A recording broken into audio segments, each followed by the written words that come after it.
Welcome to the Gearbox Podcast with Jimmy Purdy. We're bringing together industry leaders and those in the daily grind. Whether you're a tech looking to level up or a shop owner navigating the business, or just here for some real talk about the automotive world, we're finding the common ground in entrepreneurship and picking up some valuable tips along the way. So buckle up, let's shift into gear. Ready to take your shop to the next level? Growing a successful auto repair business takes more than just turning wrenches. You need the right strategy. Repair Shop of Tomorrow helps shop owners boost car count, increase profits, and streamline operations with expert coaching and marketing. Check them out today at repairshopoftomorrow.com and start growing tomorrow. All right, we're rolling. This is it. Exciting. Texas, Houston, Texas. I've never been here. You haven't either? No. Okay. No. Flew in. Fourth largest city, I heard. I was doing a little culture review on the way in here, but it's kind of a slept-on city, I feel like. The only thing I know about it is like space. Houston. I guess, Houston, we have a problem, huh? Yeah, that's true. Exactly. Yeah. Something's wrong. Houston, we definitely have a problem. That's what's going on right now. That's the only thing I know about Houston. So it's like, I asked a lot of guys that were coming in are like, oh, you're from Texas. Like, oh, you're like right around the corner then, huh? But you forget like how big Texas is. Like, you're not right around the corner. I mean, I'm from Fargo, North Dakota. So I'm like somewhere in Canada. This is foreign country to me down here in Texas. You're like way away. Yeah. I'm in California, so 4-hour drive, 3-hour flight, 2-hour time difference. So where in California? Past Robles. So right California coast. Okay. Right in the middle. Okay. Yeah, about 10, 15 minutes inland. I spent pretty much the past year in LA, so pretty comfortable. Right, I moved there right for those fires. And perfect. Then I got out, but yeah, that's not a good time to be there. No, it was terrible timing for sure. So, well, tell me about yourself. Yeah, name's Josh Overlander. Just have an AI company here in the automotive space, and we're just getting the ball rolling. So we have only been around for about 9 months now. Wow. And so it's gone super exciting. Been in the industry for about 3 years, but really been only doing this company called Detect Auto. I'm one of the co-founders with two other boys. We've been doing that for about 9 months and been loving it. Yeah. I guess in the world of AI, that's what, 10 years? Yeah, a long time. Yeah, we're already behind the power curve. Yeah. Yeah, it's like it evolves so fast. So there's a lot of AI stuff popping up right now. Yeah. Especially in the auto industry. A lot of negative feedback, a lot of negative connotation when it comes to AI. I think not just in our industry, but like in general, right? In the whole world, like everyone's like, oh, they're took our jobs, right? Like it's what everyone's so worried about. I don't know if the touch points are ever going to go away, but what is exactly that you're establishing in that industry? So, I mean, I would agree. First of all, I do think it's scary. Even me, for somebody who's building AI, I'm like half the time worried about my own job. Yeah. Where my own job will be in 5 years, and we're the ones creating some of this stuff. So, I would say, it all comes down to just making somebody more efficient, right? And in whatever process. And so, one thing that we do is, we make you more efficient on your software. So, when it comes to typing, when it comes to manually researching vehicles, when it comes to like some monotonous task that you have to do all day, every day, over and over and over again, that's really where we shine through. And we kind of pick, like we have tools, we call tools, but we don't do exactly one thing. We kind of find areas that are problematic and people spend way too much time on. And that's so we're trying to just, not obviously. It sounds to me like there's a lot more of a human element that's involved to make it work. Is that a fair assumption? Because without knowing where the inefficiency is. So the greatest thing about AI is it makes processes easier when you can put in exactly what you want it to do, right? If you wanted AI to go look out and say on a vehicle intake, see that there's a car seat and there's a what's your football team, right? Like whatever that whatever the football team's on the back bumper, right? Yeah. American football, not soccer, right? Yeah. But anyway, Vikings, I guess, would be our ones. Okay, so they have a Green Bay sticker. No, I didn't mean to do that. Yeah. Geez. So they had a big cheesehead sticker on the back. Whatever it is, that's not something AI is ever going to be able to do. Like they're never going to be able to pick up on nuances of the customer interaction, in my opinion, right? Like, there's always going to be something in like you can call, and we've all seen these AI videos on social media, like they call you at 3 a.m, right? And they answer all the customers' questions, right? Mm-hmm. But they don't build a relationship. Yeah. Right. Yeah. And it's so close, but it's missing that. And I was like, what is it missing? Like, you see all these videos, it's like, well, it's missing the human element. Like, it's missing the fact that it can bond with you, make a, hey, you're from up in Canada. Hey, I got some buddies up in Canada. Hey, you ever heard of Jeff Compton? He does a Jaded Mechanic podcast. He's up by Canada, right? Like, it's never going to make those kinds of connections to see if we have something we can relate to. You know what I mean? Yeah. So I guess my point, to get off my tangent, was with your software that you're creating, it sounds like you're going to need someone to kind of direct that AI to then improve the process. So kind of, I guess I got to start from square one.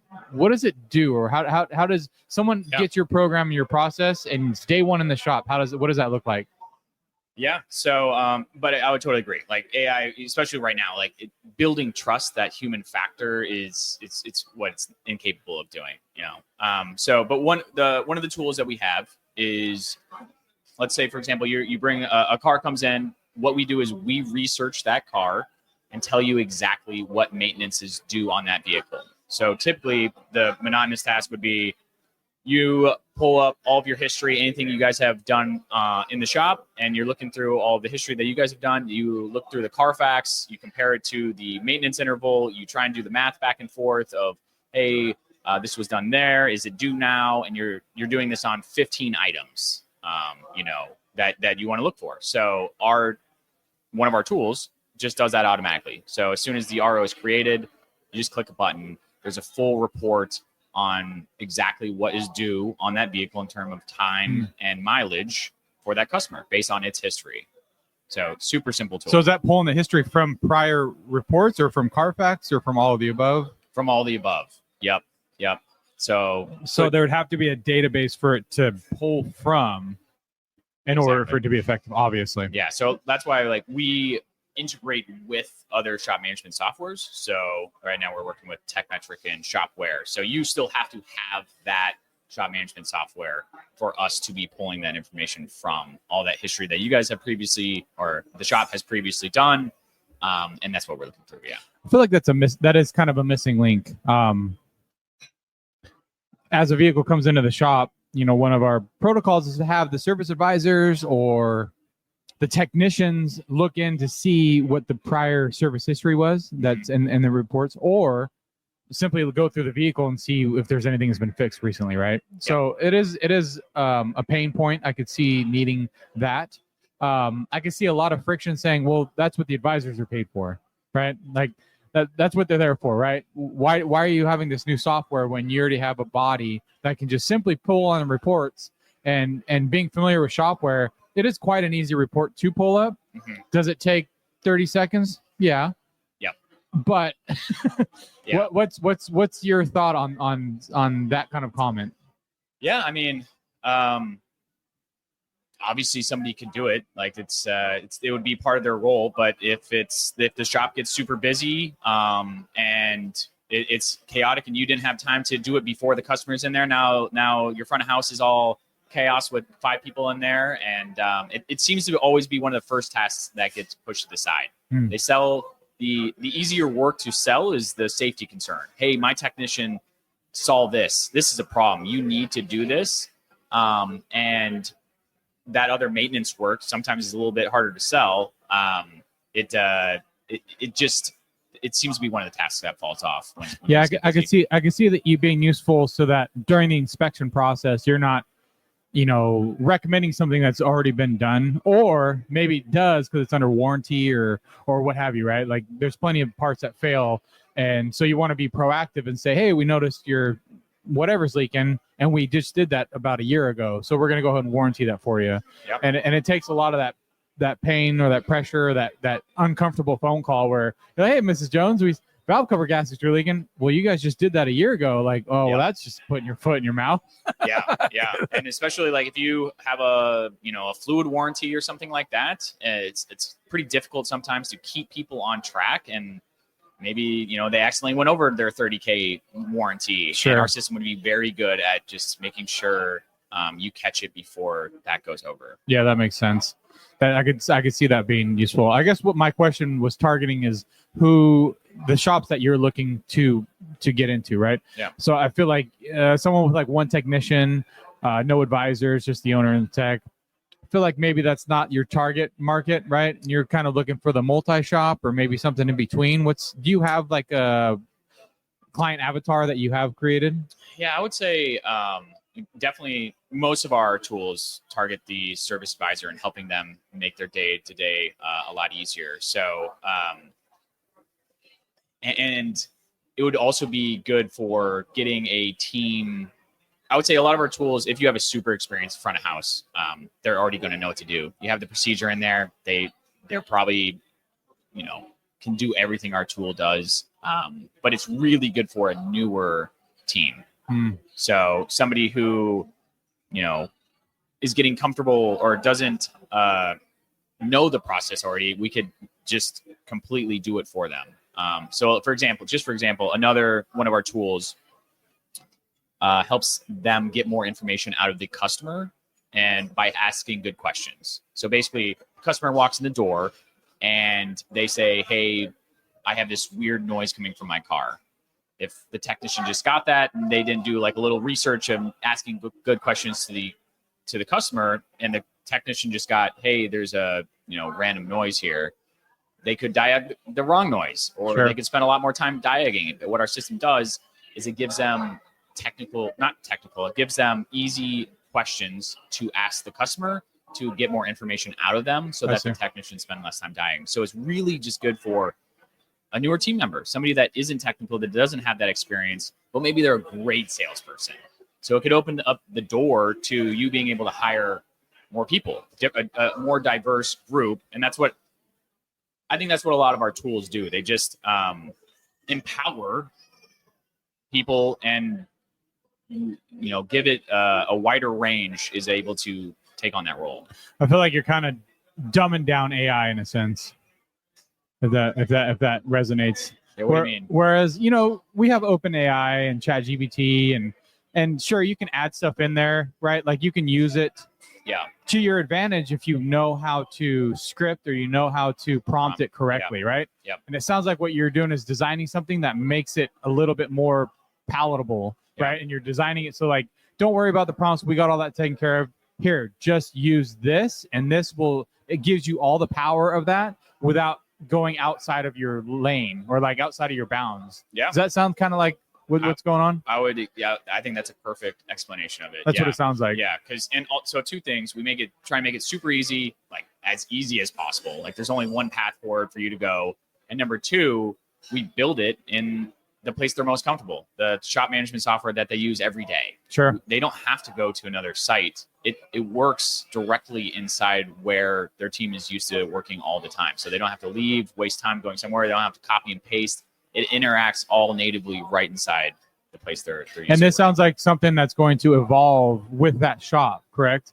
So you don't have a fresh the chat 4.0 is good where you can keep different groups, right? So you have different what do they call them, bots, different bots for different subjects. Yep. So this sounds like it's probably going to keep integrating with the shop, so you're not having to start fresh, right? So you can say, this is our branding package, right?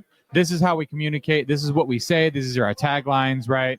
I like to say we're shifting gears auto repair, so we're shifting expectations. So I feel like that's something I could incorporate, and then it would always use that as a plug, I guess. Yeah, you could definitely build out your own formats. You can build out your own questions. I mean, most people have, good, especially experienced front of house. They have questions. They know that work every time somebody comes in with a check engine light, right?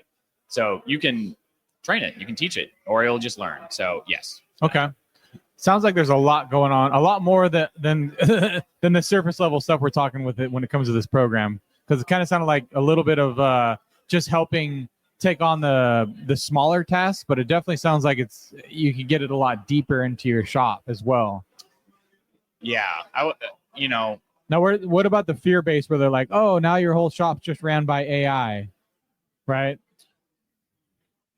Yeah, I mean, I personally think there's going to be a person in the loop no matter what. The AI stuff, at least to my knowledge, I use it every day, all the time. It needs to be checked. It hallucinates information. It comes up with stuff that they're like, I even prompted you not to say that, and you're still it's going like further down a rabbit hole. Sure. And so I think I think that there's still going to be a person there in the loop, and it's just maybe you won't need 3 service advisors; it'll just be 2. I see. Yeah, there's a lot of that where advisors, advisors are going to be fired, or advisors are going to be replaced by AI in a sense. And the way I look at it is, what's it been, about 10 years now, 12 years, remote advising, right? Yeah, I don't know if you're familiar with that, but yeah, there's call centers that you can hire for your shop. So all your calls are then forwarded to a third party out in Indonesia or somewhere along those lines. Like that's where those call centers are, right? Yeah. People are getting paid $2 an hour, right? So you have someone that answers the phone there and then redirects it once they go through the script, right? And that's been going on for a long time. And I just don't know where this whole freaking out about Chat GPT coming in. Like, have you not been paying attention? Yeah. Do you know what a lot of these MSOs are doing right now with call centers? Like, it's kind of crazy, right? Like, I'd rather have chat than pay someone, in a third world country. Like, that's wild, man. That's the last thing I want. Yeah. Like, we all have help from Verizon or somebody like that. We've all had those conversations, right? And you can tell pretty quick. Yeah, you can tell pretty quickly these companies are like, that ain't working anymore, because now you call and you actually talk to someone in the U.S. You're like, oh, there we go. Yeah. Someone that understands my freaking language. All of the above, though. Again, it goes back to losing trust. I think you without having that in-person communication and building a relationship with them, I think overall, all of it just lose trust. So I don't know exactly where that will head, but it that doesn't seem like a good thing. I think the point here is it's not black or white. And I think everyone likes those 2 colors so much, right? Like, it's either that or it's that, right? And they forget about all the gray in between, right? Yeah. I think here, seeing this, the auto shop answers and the coaching and seeing that there's a lot of shades of gray, right? Like, everyone wants to standardize and an SOP. And I feel like the secret kind of is in between there, right? Is being able to do the broad strokes of gray and being able to run your business based on that, right? It's difficult because it's so easy to put someone in a box, right? Or like say, this is exactly how it's going to be every single time. And then you can walk away and it's supposed to run like that forever.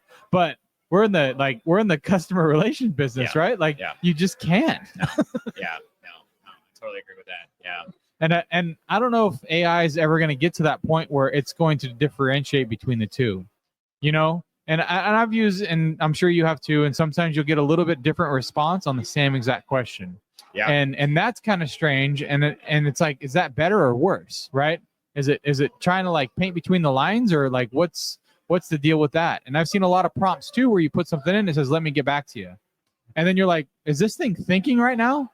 I don't know if have you had a prompt like that yet? I mean, I have it all the time. I mean, a customer could come in and they have, again, like that noise complaint, and it could give me 5 perfect questions. And the next time it's like 5 other questions. Right. I'm like, what was wrong with the 5 questions that I perfectly liked last time? That's true.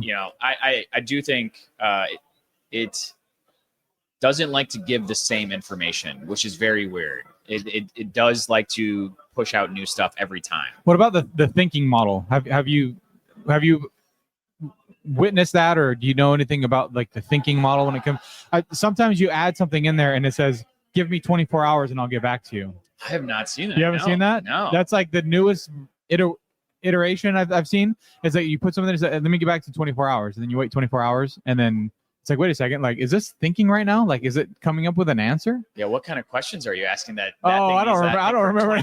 That thing normally solves anything I have in 2 seconds. It says, let me give you some, let me think about this, or not think, but it says, let me get back to you in 24 hours. Like, what the hell? I've never seen that before. Interesting. Yeah. And I did some research and it was like, is there a thinking bot? Right. I'm like, is this thing evolving to the point where it's thinking? I don't think so. Yeah. I don't know if you knew anything about that. So I wanted to ask you. I did not. No. You probably work a lot closer with it than I do. And there's been a few times where I've kind of broke it. And part of it's with the podcast. I'll transcript the podcast and then it's like error, like a 1 hour transcript. Yeah. And it's like, nope. I'm like, oh, really? My thing with it is how crazy good it's gotten with all the like videos, all the pictures. So basically in the past like year, like last year, it couldn't look at a PDF and like properly analyze it very well. That's true. And then now this year, you can have it make whatever image you want. Yeah. And it still is pretty goofy sometimes, but like compared to like 2 years ago. What's with the words? Like you say like, hey, I want this. And then it's like, it doesn't spell the words in like banners and stuff. Yeah. You know what I mean? Like, yeah. How do you, what? You don't see that? Like it's bizarre. It is weird why it doesn't get that. But like one of our tools it's able to do is it can analyze photos that the technicians take. That's what I was going to ask next. Yeah. During their DVI. So they can just go through, snap some photos, I'm taking photos of, I don't know, their brakes or their filters or their cracked windshield or dents on the outside. And they don't even need to give it anything. It can analyze the photo, which it has been doing like really good. We just launched this product about a month ago. Wow. And can write up a finding for them.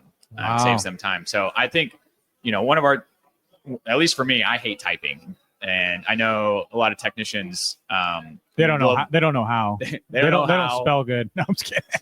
Or they use like the voice to text, which is super efficient. I love that. Yeah. But it comes up with a lot of mistakes. And so like one of our tools cleans up all that and just makes it super professional and cleans up your grammar and your spelling, like simple things like that. But they leave the talk to text on, and then you get this whole conversation about something you definitely didn't want to know about.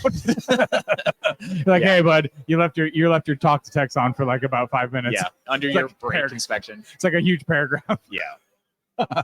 So, but it's pretty cool. Like you could just like give a color. Let's say you're doing the inspection, you mark your brakes as yellow and that they're 5 millimeter, and it can write up a whole statement looking super professional saying like, hey, you need to monitor these. They're coming to like a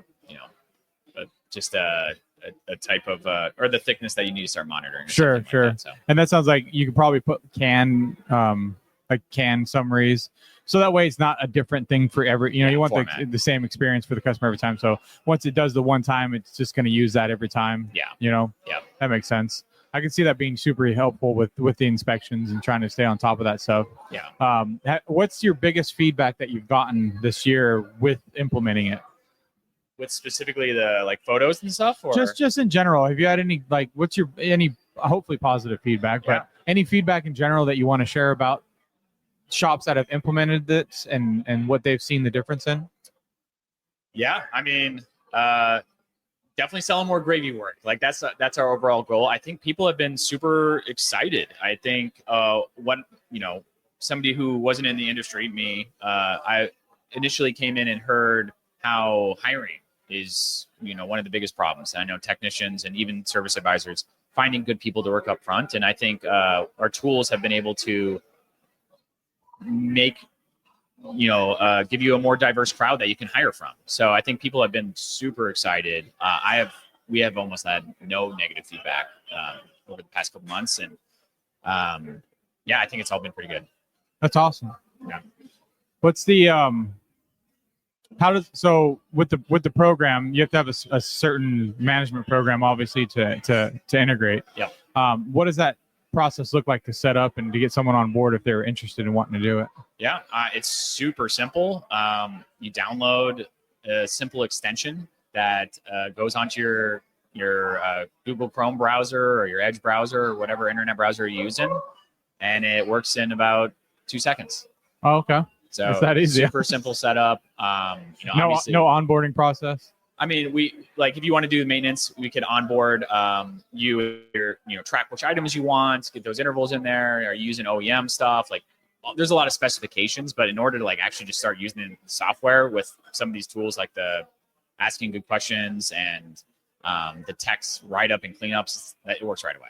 Okay, nice. So super simple. And is the program slowly evolving? So as it goes on, are you going to be able to use that AI model to be more established for new shops, or is every integration going to kind of start from square one? Does that make sense? Yeah, I think so. We're kind of learning from everybody, and I think the baseline model is adequate for 90% of people. Like it can learn and get better from there. But is the plan to roll out more advanced versions as they learn from the other shops, yes, and then you can sell the advanced version at a different rate? Like, hey, this has already got all this learning capability already done. It's and then you could say, here's your assistant. I mean, I would say definitely, especially when it comes to writing up ROs, looking at your notes, how you write things. I would say the customer concerns and asking like technical questions up front, that's pretty simple. But when it comes to like helping diag a situation or things like that, that's kind of where I think it needs a lot of learning to do. Yeah, I can see that. Yeah. I mean, like as far as like having shops run it in their shop for a certain amount of time, and it's going to learn their process, right? Is that like a proprietary bot now, or is that software still going to be technically yours, where you can use that to then implement it into another shop? Does that make sense? Kind of. I would say. Because in like a learning model, you'll have a certain DVI that you want the certain. So let's say there's like DVI programs out there, right? Yeah. And so over time they'll build a DVI, and then they can say, hey, do you want to make this? You want to make this inspection shareable or non-shareable, right? And other shops say, oh, that's a perfect inspection model. I'll use that, so I don't have to build my own. Yes. Is that something that you're going to develop, or you're going to be able to? Yes, I see what you're saying. Yes. It's super easy too. As soon as we build that out, or if you have formats, it would be very easy to share. Or not share. I guess my fear is like you have a chat, bot with your shop for 4 or 5 years. It learns and perfects everything, and then all of a sudden it's like, oh, we'll just share that AI model with every other shop, right? Yeah. I can see some people being pretty upset about something like that happening. Yeah, we definitely don't want to be giving out everybody's secret sauce. Yeah, I mean, not that there really is, but some people really think there is. So for sure, everybody kind of stinks. Everyone's what you do at your shop doesn't work at your neighbor's shop, right? So it's not going to work across the country. It's not going to work in the same state. It's everyone's got to, but for some reason, everyone thinks, oh, you're going to steal my stuff. Yeah. You could have the perfect DVI process built out that works insanely well in your shop, but that doesn't mean a different shop that implements that is going to have to process. The shop down the road, right? It's still not going to do it. Yeah. That makes sense. It'll be a different process. So. Well, right on. Well, if anybody wants to get in touch with you, how do we? Yeah. All that good stuff. Yeah. We're called Detect Auto, and you could just. And it's Detect? Yeah. Detect Auto. There it is. 2 words right here. So, just check out our website, www.detectauto.com. We got a free trial. All of our stuff, you can try it out for free, see which products you like. We got 4 cool tools that anybody can use. Is it contract, month to month? Just month to month. So that 30-day free trial, and then it's no contract. And no setup fees? No setup fees. You just roll. Yeah. So we're a new company just trying to get people to see how they like all these new tools. So we're trying to get as many people on the platform to use and give us feedback. Really been just trying to grow over the past couple of months. We just started with 1 tool, like I said, 8 months ago. We're up to 4, built solely based on feedback from customers. Nice. So it's a good spot to get in and help you grow and help all shops grow and be on the ground floor or something. You're still working with the co-founder, so like I'm one of the ones that onboards everybody. So and then I turn around and my roommate is the CTO who's building everything in the next room over. So it's a pretty short cycle there. The customer service is a lot better than calling Indonesia. Yes, I hope so, or else I'm doing something wrong for sure. Well, right on. Well, thanks for coming on. Listen, if you're anything like me, you know the struggles of inconsistent car count and tight margins. That's where Repair Shop of Tomorrow comes in. They help shop owners like us increase sales, improve efficiency, and grow our businesses with proven strategies. Check them out at repairshopoftomorrow.com today and start growing tomorrow.